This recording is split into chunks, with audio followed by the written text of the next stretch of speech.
பிரித்தானியாவின் London Heathrow விமான நிலையத்தில் தரையிறங்குவதற்காக சென்று கொண்டிருந்த பிரிட்டிஷ் ஏர்வேஸ் விமானம் ஆபத்திலிருந்து தப்பியுள்ளதாக அதிர்ச்சி தகவல் வெளியாகியுள்ளது.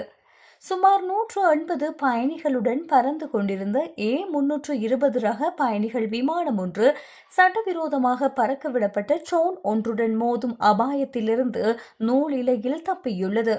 விமானத்தின் உதவி விமானி காக்பிட்டிலிருந்து பார்த்தபோது அந்த சிறிய நீல நிற ட்ரோனை அவதானித்துள்ளார்.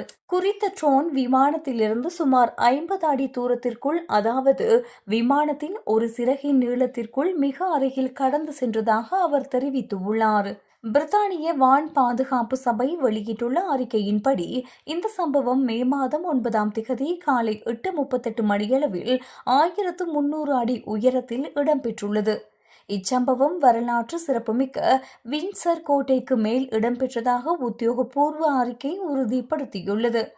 இத்தாலியின் புளோரன்ஸ் நகரிலிருந்து வருகை தந்து இந்த ஏர்பஸ் விமானம் பாதுகாப்பாக தரையிறங்கியதை தொடர்ந்து மேற்கொள்ளப்பட்ட வெளிப்புற பரிசோதனைகளில் எந்தவித சேதங்களும் கண்டறியப்படவில்லை. வின்சர் பகுதி முழுவதுமாக ட்ரோன்கள் பறப்பதற்கு தடை செய்யப்பட்ட மண்டலமாக அறிவிக்கப்பட்டுள்ளது. இந்நிலையில் அனுமதிக்கப்பட்ட அதிகபட்ச உயரமான 400 அடியை விட 3 மடங்குக்கும் அதிகமான உயரத்தில் இந்த ட்ரோன் சட்டவிரோதமாக இயக்கப்பட்டுள்ளது. விமானத்தை ஆபத்திற்குட்படுத்திய குற்றத்திற்காக ட்ரோனை இயக்கியவருக்கு 5 ஆண்டுகள் வரை சிறை தண்டனை விதிக்கப்பட வாய்ப்புள்ள போதிலும் அவர் இதுவரை அடையாளம் காணப்படவில்லை என கூறப்படுகின்றது.